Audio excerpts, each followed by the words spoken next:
So ladies and gentlemen, hii ni exclusive. Wenyewe wanasema ya kwamba usisaidie mtu alafu ukajitangaza kwamba umesaidia mtu. Lakini leo nitaomba radhi kwa sababu ni kitu ambacho kimenikera na nikaona ni afadhali nikilete hapa hadharani ili kila mtu aweze kujifunza kutokana na hili jambo.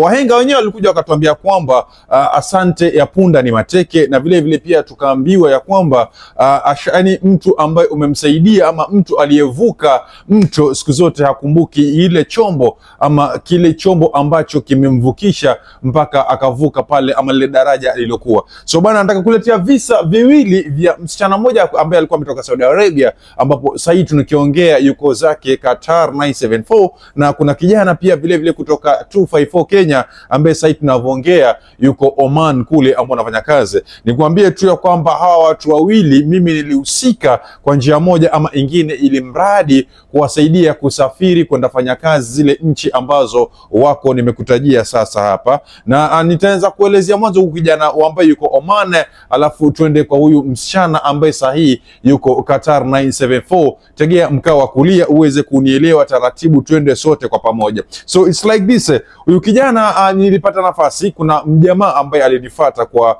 unajua saa watu wengi unifuata kwa TikTok KG Chipande, na kwa Messenger pia pale kwa Facebook KG Chipande. So there's a certain person ambaye alinifuata na kaniuliza kama niko na mtu yoyote ambaye anajua kutengeneza shisha, kwa sababu kuna kazi imetokea Oman ya kutengeneza shisha, na nikaambiwa mshahara ni 35,000 za Kenya. So kwa uharaka wangu mimi by that time watu wengi wananifuata taka kazi, lakini sikuwa na yule ambaye alikuwa na ujuzi wa kutengeneza shisha. Ikabidi nika-transfer that information to another person ili aweze kunitafutia yule kijana. Kiukweli nilimpata huyu kijana kutoka Mombasa, na tukamsaidia ama nikamsaidia hizo pepa zote ambazo zilikuwa zinahitajika. Akatuma video akitengeneza shisha, akaonekana yajua. Yule Mwarabu kutoka Oman akampenda na akasema kwamba I need this person, how am I going to get him? So tukafanya details zote ambazo zilikuwa zinahitajika. Nikatumia agent wangu ambaye yuko Kenya ili kumake sure kwamba zile details zote tunazicombine pamoja ili aweze kusafiri salama salimini kulingana na sheria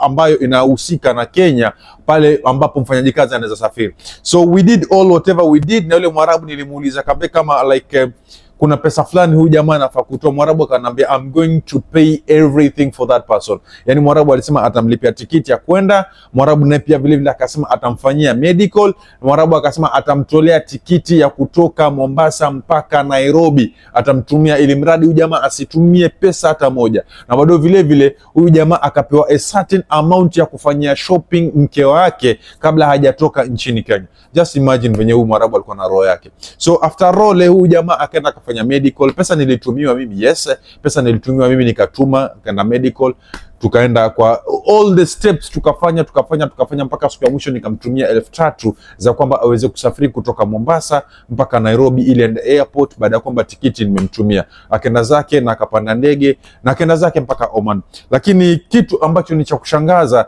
siku ya kwanza alipofanya kazi, siku ya pili yake jamaa alianza kucomplain kwake ni kwamba asema kazi ni nyingi. Alipoulizwa mbona wasema kazi ni nyingi wakati nilikuelezea kabisa ya kwamba utakuja hapo utafanya hivi na hivi na hivi, the guy was like hii kazi ambayo unanipa hapa na ile mshahara ambao umeniambia utanipa, ule mshahara ni kidogo, not unless uongeze mshahara. Kama hautaongeza mshahara basi mimi itabidi nirudi zangu nyumbani. Kumbuka hiyo ni siku ya pili, that is second day anafanya kazi. Just imagine ni siku ya pili anafanya kazi, na anamwambia Mwarabu hivyo kwamba haja yule supervisor anaongea naye, yule mwenyewe ambaye alimleta bado hajaonana naye, hata hajaonana na yule ambaye alimpeleka. So ile supervisor akapeleka habari kule mbele akasema kwamba yule mvulana ama yule kijana ambaye amekuja kutoka Kenya amesema kwamba hii kazi ni nyingi, not unless aongezwe mshahara ndio endelee na kazi. Kama tutaongezea mshahara basi kesho hata toka accommodation. So mimi nilipigiwa simu na nikaulizwa kama nilimuelezea kila kitu kijana, nikamwambia yeye nilimuelezea kila kitu. So jamaa alilazimishwa kuingia kazi, lakini siku ya 3 alikataa. Siku ya 4 mimi nikaongea na yeye ili aweze kuendelea na kazi. Akaingia kazi, lakini hafanyi kazi kama kuchangamka. Ameboeka ile, amekazania, amekatalia kwamba anataka kurudi zake nyumbani. Siku yake ya 7 imefika, amekatalia anataka kurudi zake nyumbani, anataka kurudi zake nyumbani. Mwarabu akanambia kwamba mimi sina shida ukija narudi zake nyumbani, lakini mwambie anilipe ile pesa ambayo nilitumia visa, anilipe ile pesa ambayo nilitumia transport yangu, anilipe ile pesa ambayo nilimpelekea medical, na anilipe ile pesa ambayo nilimtumia afanye shopping familia yake kabla hajasafiri. Kijana kumwambia hivyo, kijana akakataa, akaniambia mimi sijawaambia nyinyi mnitumie hiyo pesa, mlinitumia kwa hiari yenu, mimi nataka kurudi zangu nyumbani kwa sababu kazi ni nyingi na mshahara ni kidogo.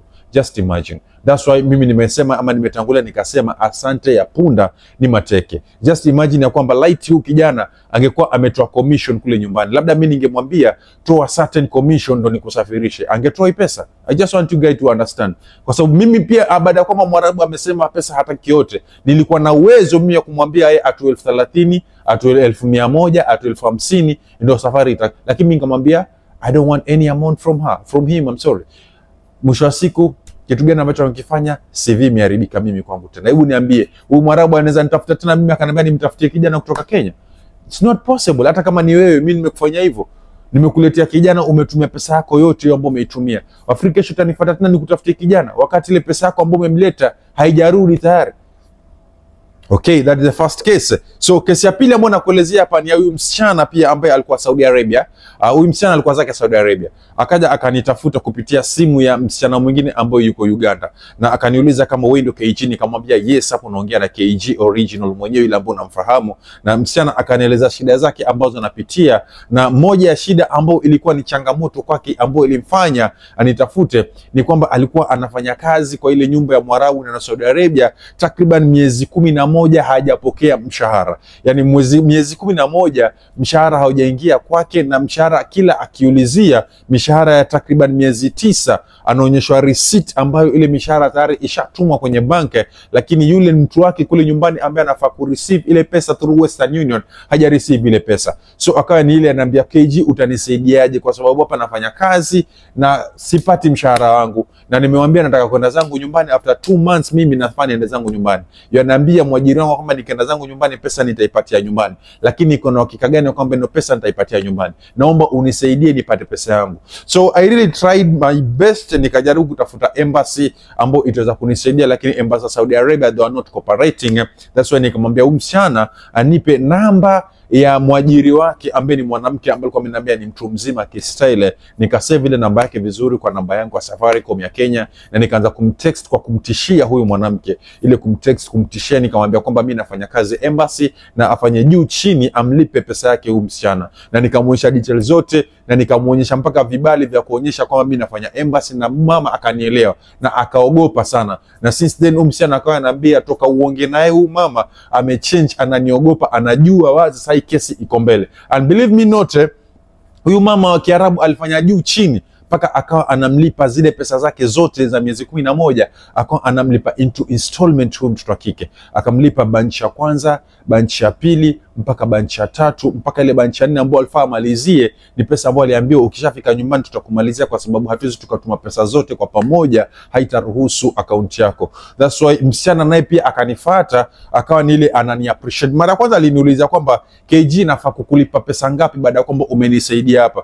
Mimi nikamwambia any amount ambayo utajisikia wewe ukinitumia I will appreciate. Of which msichana nakumbuka vizuri kama sikosei, she sent me 5,000 Kenyan shilling at first, na akaja akanitumia tena baadaye 5,000 Kenyan shilling baadaye alipokuwa yuko Kenya, alipokuwa sharudi sasa. Kwa sababu ilifika time mpaka nikamwambia madam wake sasa mrelease msichana kwa sababu familia yake inamhitaji sahihi.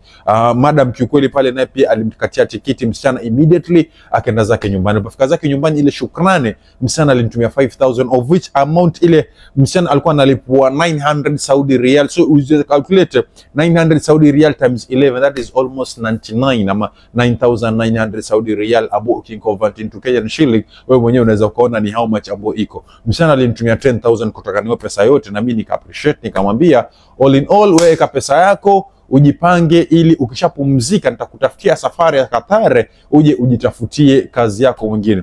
So kikweli msichana alikuwa na mashida zake nyumbani, alijaribu kunifuatilia na mimi nikamweka karibu kama mpenzi, ile yani nafanya communication na yeye kama mpenzi wangu, vile unavyojua wapenzi wanavyo communicate each and every time, kumadvise don't do this, do this, kumwelezea ikafika time mimi nikampeleka paka kwa agent ambaye angemsaidia kusafiri, na alhamdulillah yule agent alijaribu kwa uwezo wake, lakini ule wakati safari zilikuwa hazijafika. So other issue happened, other shit nitasema zilifanyika hapo. Mwisho wa siku another person pia akajitokeza, alhamdulillah fulani pia akajitokeza na kanambia pia akona kazi za Qatar, lakini hizi kazi za Qatar ni kazi za ndani ya nyumba na kazi za house to house, of which mimi nikamwambia hizi kazi za house to house kwa sasa sizihitaji, lakini hii kazi ya ndani naihitaji kwa sababu niko na mtu wangu mimi ambaye niko naye karibu, ambaye namuombea mema, hii itakuwa advantage kwake. Of which yule msichana ambaye ama yule mtu ambaye alinifuata kwa ile kazi ama nimtafutie watu kufanya kazi,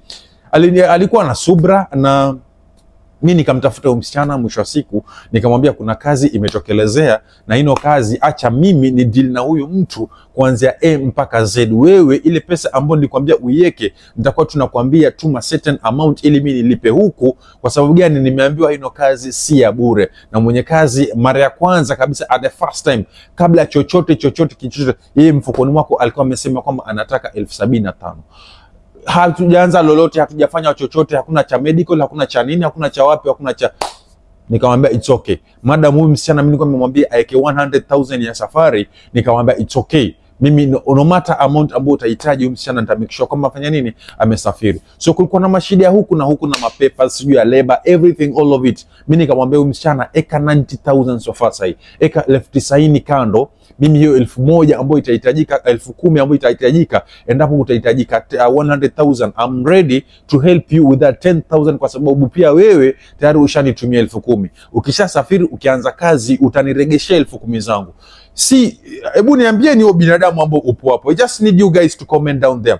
So what I did, nikamsaidia msichana na tikiti, visa ikaja ikatoka, nikamuonyesha msichana visa imetoka sahihi. Kwa sababu visa imetoka, you can pay partial of amount, na msichana akanitumia 50,000 Kenyan shilling. Nikachukua ino 50,000 vile ambavyo iko, nikaituma kwa yule mtu ambaye ametuma ile visa, of which tulikuwa tunasubiria air ticket. Nikamwambia msichana nitumie 20,000 sahihi, kwa sababu hawa najua ikishatoka air ticket watataka 20,000 zao ndio ili wewe uweze kupanda ndege. Do whatever you're going to do paka unitumie pesa. Msichana alinitumia 15,000 because there was a certain amount ambayo ilikuwa imekuwa holded na yule agent ambaye nilikuwa nimemdirect mara ya kwanza, na ile 15,000 mimi nikaizuia, sikuweza kuituma kwa yule mtu ambaye anatengeneza visa kwa sababu tikiti ilikuwa haijatokea wakati ule. Nikazuia ile 15,000 mimi nikaitumia na mambo yangu. Nikamwambia yule mtu wa kutoa tikiti, once ticket ikitoka mimi nitawatolea pesa yenu niwape. Na mwisho wa siku after kama 2 weeks hivi, kwa sababu kulikuwa na certain delay,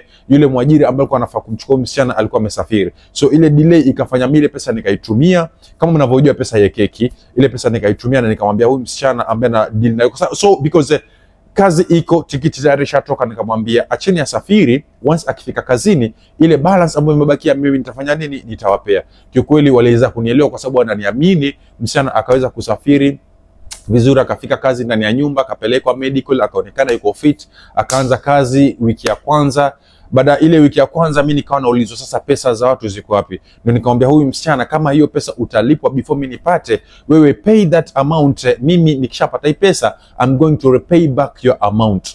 Hapa ndipo msichana alianza kuwafuata wale watu ambao mimi nilikuwa nikidili nao na kujaribu kuenda chini ya maji kuambia kwamba hebu nipeni zile details za ile pesa ambayo KG aliwatumia. Alitumia tu details za ile 50,000 ambayo mimi niliwatumia. Ndo pale msichana akaanza kunigeuka, ama msichana akaanza kuweka ma status na kuanza kuongea ujinga na kuanza kuongea upumbavu na kusema kwamba mimi nataka kumdhulumu na karma itanikula kwa sababu mimi simtakii mazuri, ama mimi nilikuwa namdanganya, ama mimi nilikuwa namfanyia vitu ambavyo sio sahihi.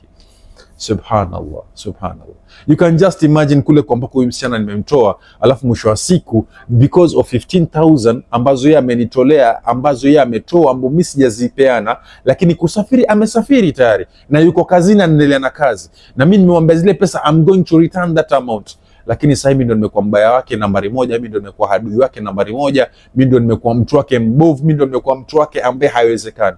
I really told this lady that nipe namba yako ya M-Pesa, nitapata pesa end month, nitakuregesha pesa zako zote zile ambazo umesafiria, na wewe ufanye kazi kwa amani na utoe jina langu kwa mdomo wako, because yani ni kama asante ya punda, ni kitu ambacho nimekifanya, lakini msichana hana shukrani yoyote. So you can just imagine these two scenarios ambazo zimefanyika na Wakenya wote. Watakuniambia hawa watu ambao nimedili nao mimi kumsafirisha huyu msichana wako na uwezo mimi sahihi wa kwamba wanaweza safirisha mtu tena bila pesa kwa kutumia jina langu, niwaambie acheni asafiri, akifika atalipa. Do you think it's possible? Not possible, never. They will not trust me again, that's the truth. So automatically huyu ameharibia wengine.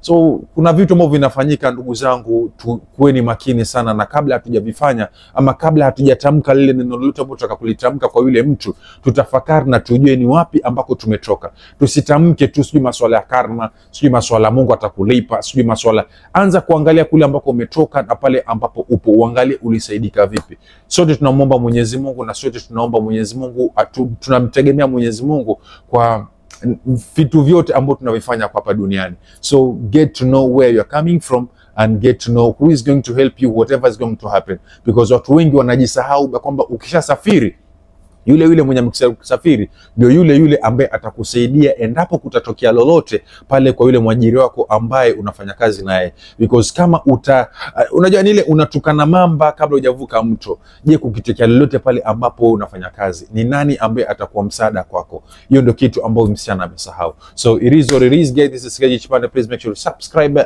like and share this video, and let this story act as a lesson to each and every one of us. Thanks for watching, guys.